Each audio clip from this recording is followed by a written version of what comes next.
You know what you are? Huh? You're not only sweet. Not you, him. You're a whiner. Oh my god, you whine. When the door to that room is closed. I mean, if it's closed and no one's in it and the light's off, it doesn't matter. He whines. He just sits in front of it and whines. But if we're in it and the light's on and we're making noise, Kepler loses his mind. I mean, loses his absolute mind. He don't care. He's like, yeah, whatever. I'll just snap. But he loses his mind. It's terrible. You're terrible when we're in that room. Hello, everyone, and welcome to Wednesday? Yeah, it's Wednesday. Wednesday. Mal and I just finished recording Night Trap. We did it. We finally recorded Night Trap, but we did it a different way because normally, if we would record something, we would do it out here.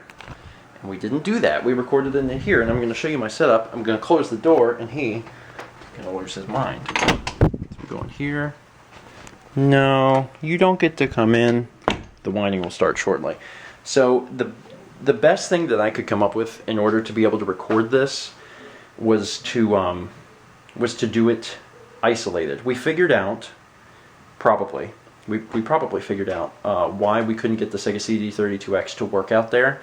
When we took it to Player's Choice and talked to them about it, Roland said that it sounds like the system is not getting enough power, and the system requires a lot of power. It's basically 3 video game systems that are all connected to each other, and they each take their own transformer.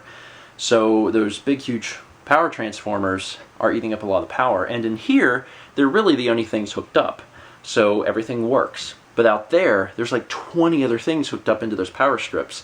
And it seems likely that they're not getting enough power, and it's causing the game to be funky. The colors are changing, things are wiggly and wobbly and shaking, and it doesn't work out there, but it works in here.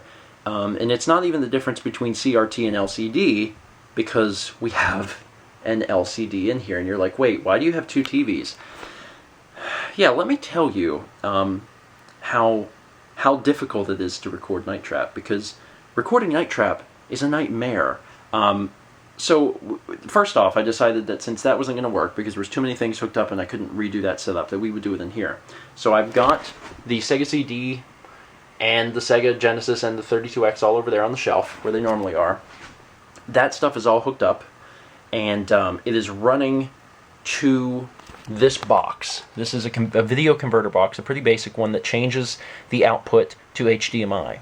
Then HDMI is going from here into the Elgato, and then from the Elgato, obviously to the laptop, and then also to the LCD TV. Now you might be saying, well, why is the video converter box? Why wouldn't you just put the red, yellow, white RCA into the Elgato?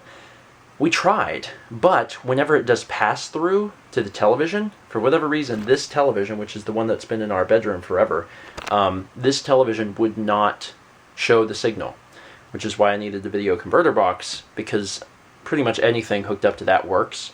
So we had to turn it into an HDMI signal and then capture that and pass that through to the TV before the TV would see it.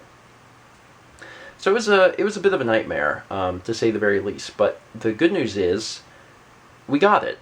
We recorded Night Trap, and then because this was such a pain to hook up, we decided we would record something else too. So we went ahead and recorded Slam City, which is a terrible FMV basketball game that we've shown off on the vlog many times in the past, but we've somehow never recorded, so we went ahead and took care of that.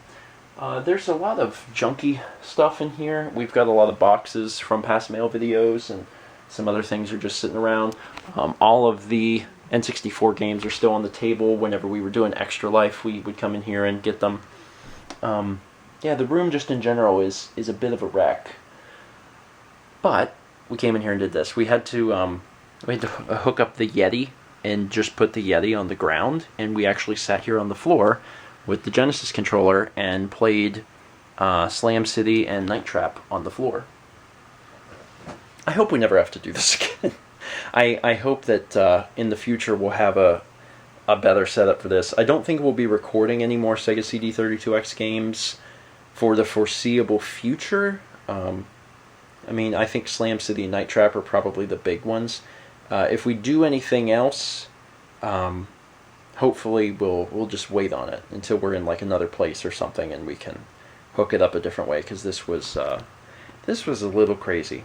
Anyway, now that that's out of the way, I think I'm going to get back to work, and Mal's going to continue working on Fallout. She's only a little bit into the game. She's only a little bit further than I am, having just recorded episode 6, so you guys know where I am. So she's around the same area, but she's going to play some tonight, which means that either she's going to be playing with headphones or I'm going to be editing with headphones, just so I don't know what's going on, because I don't want to be spoiled on anything, so I have to try and remain spoiler-free while she plays the game right next to me, but I usually do pretty good about it. We did that in Skyrim, because she got really far ahead of me in Skyrim, and it wasn't a problem, so I assume that it will continue to not be a problem now. Anyway, that's it for today. Thank you so much for watching, and as always, let's meet back tomorrow, shall we? It tastes like a cookie, and I guess over here it probably tastes like a brownie. Mm-hmm. So when they say a cookie brownie, they mean that it's both a cookie and a brownie. It's awful. No parent should have to lose their child. No, they shouldn't. I just keep thinking, maybe I could have done more.